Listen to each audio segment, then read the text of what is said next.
Bom dia, amigos queridos.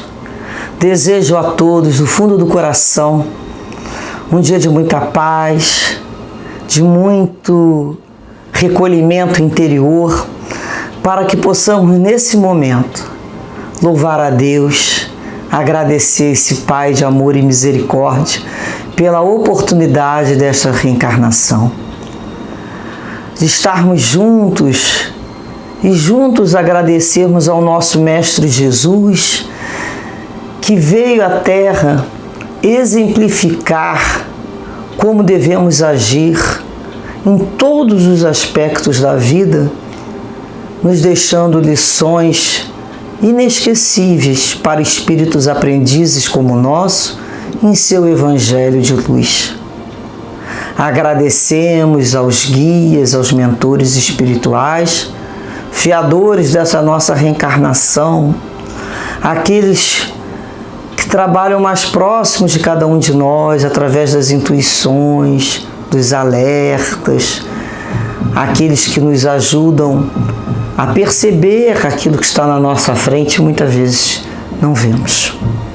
Que possamos agradecer, por essa equipe que trabalha em nome do Cristo, para que possamos progredir em linhas retas, com menos desvios, com menos egoísmo, que tanta dor iria nos trazer. E já nos traz, não é mesmo? Então, companheiros, depois desse agradecimento e desses pedidos, possamos passar a nossa lição do estudo de hoje, da nossa leitura, agradecendo então esse Espírito Emmanuel, pelo Chico Xavier, que nos traz pelo livro Vinha de Luz, essas lições que calam fundo em nossos corações. A mensagem do dia de hoje é a mensagem de número 92, que tem como título. Então, Emmanuel nos inicia com a carta 1 de Pedro, primeiro capítulo, versículo 9, em que o apóstolo nos diz: alcançando o fim da vossa fé, que é a salvação das vossas almas. Qual a finalidade do esforço religioso em minha vida? Esta é a interrogação que todos os crentes deveriam formular a si mesmos frequentemente. Nós já deixamos a frase ali, reparem isso. Qual a finalidade do esforço religioso em minha vida, na sua vida? Qual a finalidade? O trabalho de autoesclarecimento abriria novos caminhos à visão espiritual. Raramente se entrega o homem aos exercícios da fé sem espírito de comercialismo inferior. Comumente busca-se o templo religioso com a preocupação de ganhar alguma coisa para o dia que passa. Raciocínios elementares, contudo, conduziriam o pensamento às mais vastas ilações. Seria a crença tão somente recurso para facilitar certas operações mecânicas ou rudimentares da vida humana? Os irracionais, porventura, não as realizam sem maior esforço? Nutrir-se, repousar, dilatar a espécie são características dos próprios seres embrionários. O objetivo da fé constitui a realização mais profunda. É a salvação a que se reporta a boa nova por excelência. E como Deus não nos criou para a perdição, salvar, segundo o Evangelho, significa elevar, purificar e sublimar, intensificando-se a iluminação do Espírito para a vida eterna. Não há vitória da claridade sem expulsão das sombras, nem elevação sem suor da subida. A fé representa a bússola, a lâmpada acesa a orientar-nos os passos através dos obstáculos. Localizá-la em ângulos inferiores do caminho é um engano de consequências desastrosas, porque muito longe de ser uma alavanca de impulsão para baixo, é asa libertadora a conduzir para cima. Esse espírito com essa síntese e profundidade nos faz perguntas que temos que ter o tempo todo em mente. Qual a finalidade do esforço religioso na minha vida? Com que fim? Em tudo que fizermos na vida, em todos os setores, em todas as conquistas, devemos sempre nos perguntar: qual a finalidade disso na minha vida? Em que isso me acresce ou isso vai me algemar? Em que isso me eleva ou isso me inferioriza? Isso é a consciência despertando, sempre perguntando: qual a finalidade disto na minha vida? Qualquer que seja a situação. Então ele nos faz pensar sobre esse esforço religioso, né? Então ele nos fala que raramente o homem se entrega aos exercícios da fé, né? Sem pensar naquele comercialismo inferior. Que comercialismo inferior ele trata? Da troca. Eu vou ali para fazer isso, em troca, Senhor. Meus desejos estão aqui todos anotados, segundo a minha vontade, não a sua. Isso é o comercialismo inferior. Negociar com o campo espiritual, às vezes, de tão baixo nível para realizações muito inferiores ainda. Então ele diz aqui: geralmente muitos buscam o templo religioso para ganhar alguma coisa para aquele dia. O que nós estamos buscando? Se Jesus, né, como nós já lemos, já estudamos, o que buscas? Se em cada local que entrarmos para fazer uma oração, observássemos Jesus, ele nos perguntar: o que buscas aqui? O que você veio buscar? Então ele fala: será que é para facilitar só operações mecânicas ou rudimentares da vida? O que seriam a alimentação, a habitação, a vestimenta e o sexo? Questões mecânicas e rudimentares do próprio instinto. E ele fala, né? Nutrir, repousar, dilatar a espécie, que é o sexo, característica de seres embrionários. Nós já passamos pela primeira fase do espírito, que é a da sobrevivência.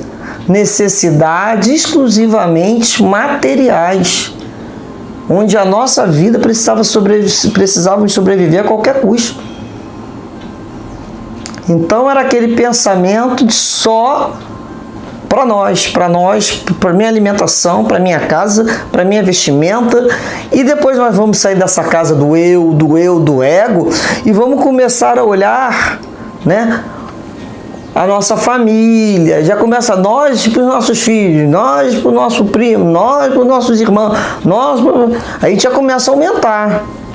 Quanto mais a criatura vai elevando esse senso moral, ela vai ampliando a oração e se diminuindo, porque é natural, porque ela começa a pensar em tantos outros que não conhecem Jesus.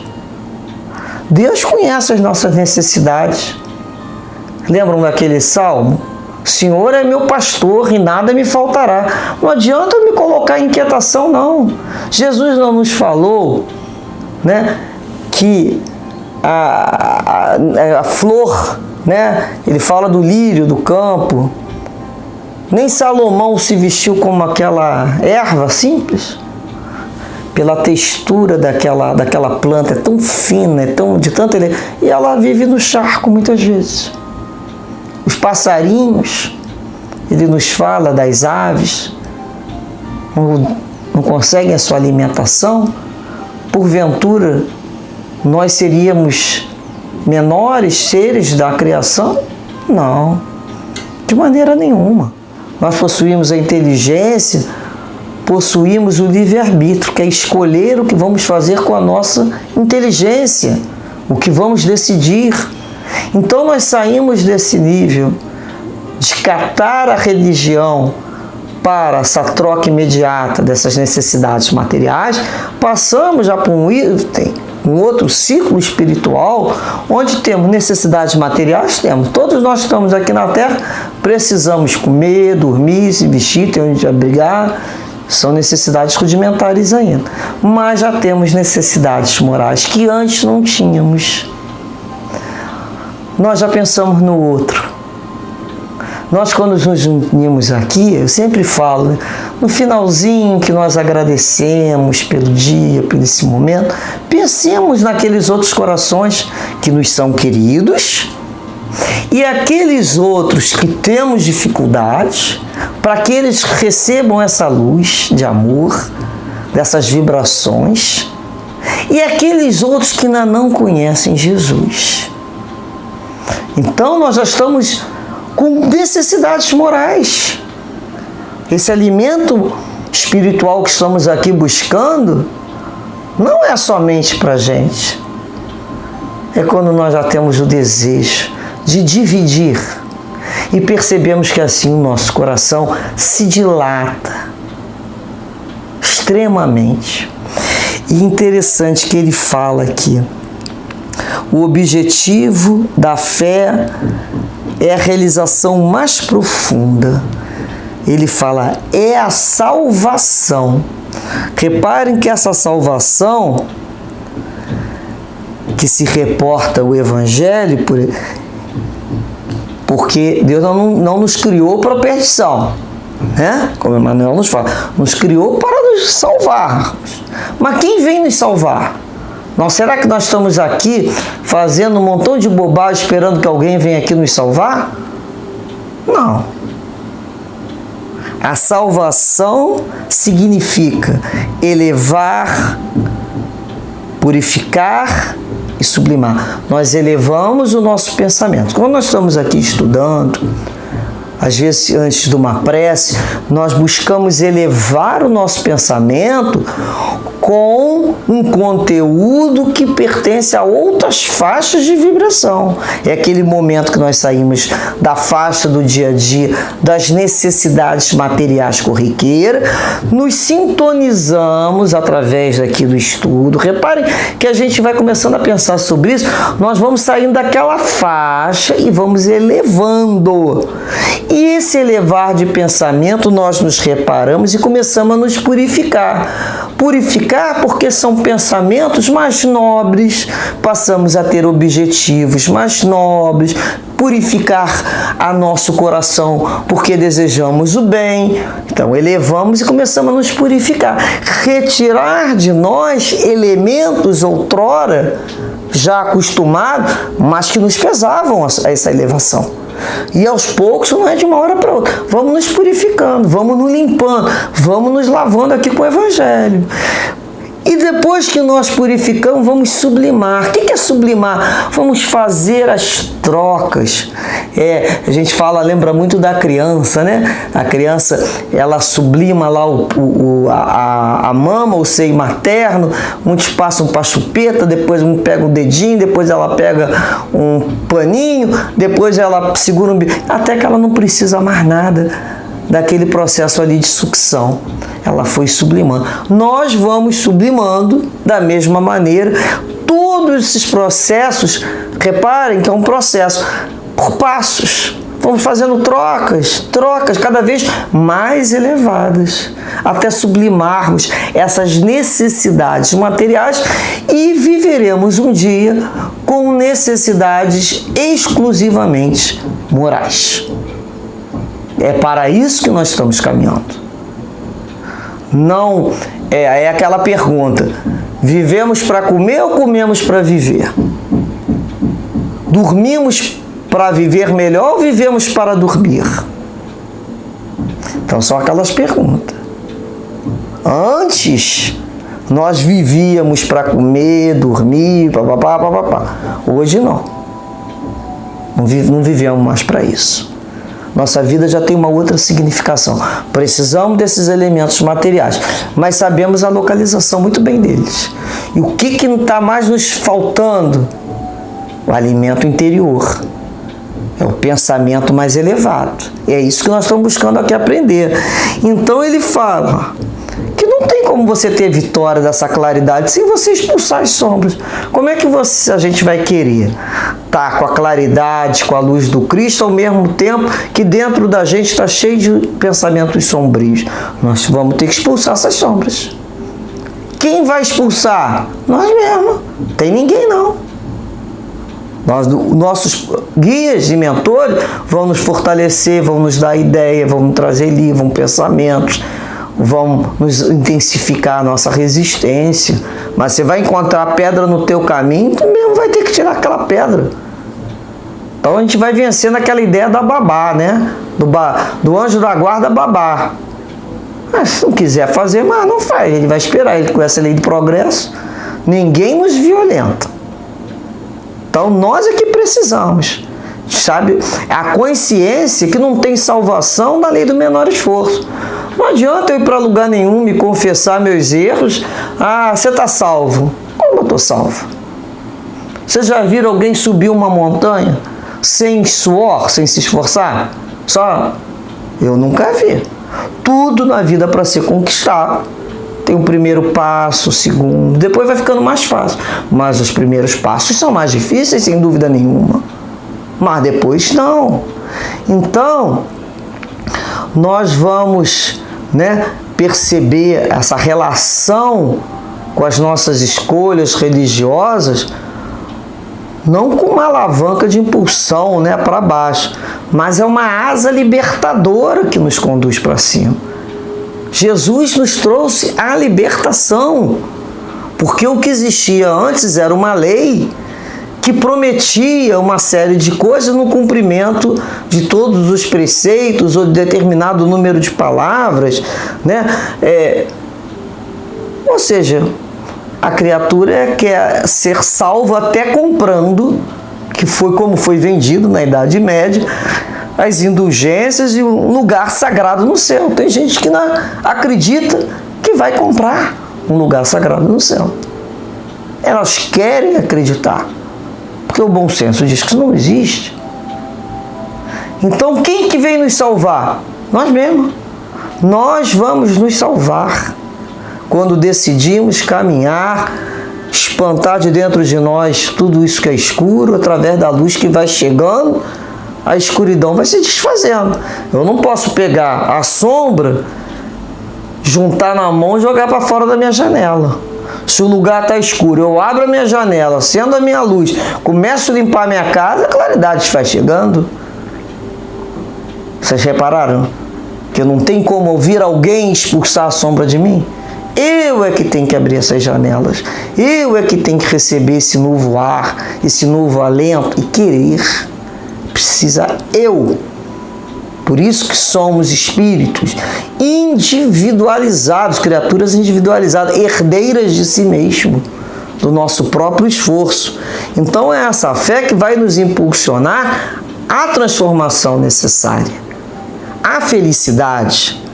Então, é a necessidade da confiança em determinados trechos difíceis da vida. É isso que a fé me proporciona. Como é difícil a gente entender esse objetivo da fé. Vai dar certo quando eu penso em andar de acordo com a lei de Deus? Vai dar certo. Já deu certo. Porque não, andando dentro da lei de Deus, não tem como ter errado. Vai dar certo. Então a fé, ela funciona como uma cola que nos une a Deus. O que adianta, vamos imaginar aqui, toda a saúde do mundo se eu não tiver... o importante é a saúde. Bem, eu já conheci gente que tem uma saúde maravilhosa e não tem fé e são pessoas muito tristes. Eu já vi pessoas com poder financeiro muito elevado, sem fé, por dentro elas são muito tristes, elas possuem um vazio.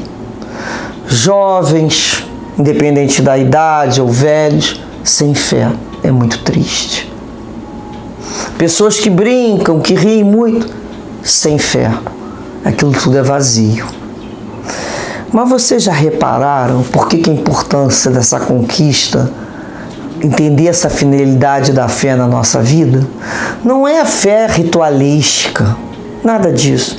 É a sacola com Deus de confiança, porque podemos passar pela juventude e velhice, saúde e doença, riqueza e pobreza, amores e ingratidões, situações das mais difíceis, mas quando temos fé naquele que nos guia, nós passamos com firmeza. Passamos. Olha a diferença.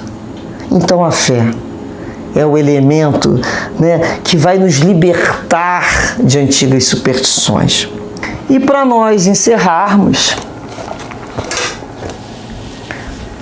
o capítulo 8 do Evangelho segundo o Espiritismo,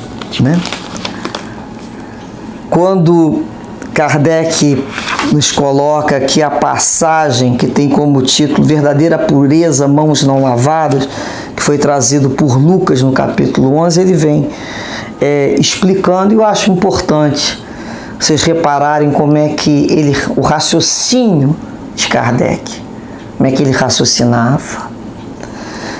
Os judeus haviam menosprezado os verdadeiros mandamentos de Deus para se dedicarem à prática de regras estabelecidas pelos homens dos quais seus severos observadores faziam casos de consciência.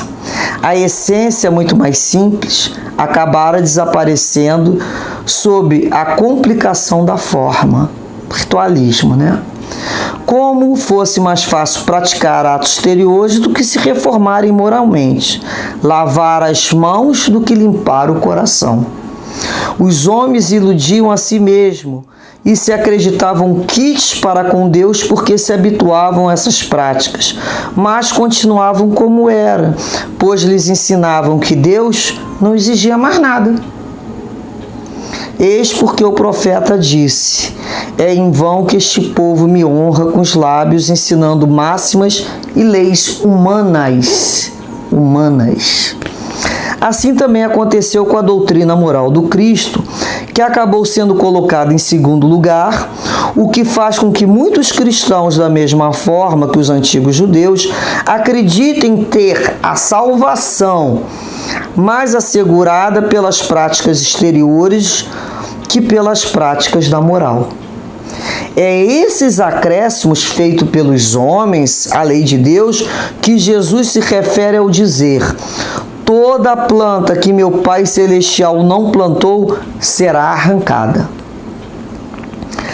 A finalidade da religião é conduzir o homem a Deus, mas o homem só chega a Deus quando se torna perfeito. Portanto, toda religião que não torna o homem melhor não atinge o seu objetivo. A religião em que se acredita encontrar apoio para fazer o mal é falsa ou foi falsificada em seu princípio. Esse é o resultado a que chegam todas as religiões em que a forma supera a essência e o fundamento. Quer dizer, o que é o principal? A essência, o fundamento. Não a parte de fora, não a casca. A crença na eficácia dos signos exteriores é nula. Se ela não impede o quê? Ele continua aqui: se ela não impede que se cometam homicídios, adultérios, espoliações, que se digam calúnia e que se faça mal ao próximo, qualquer que seja. Ela faz supersticiosos, hipócritas ou fanáticos, mas não faz homens de bem. Portanto, não basta ter a aparência da pureza, é preciso, antes de tudo, ter a pureza do coração.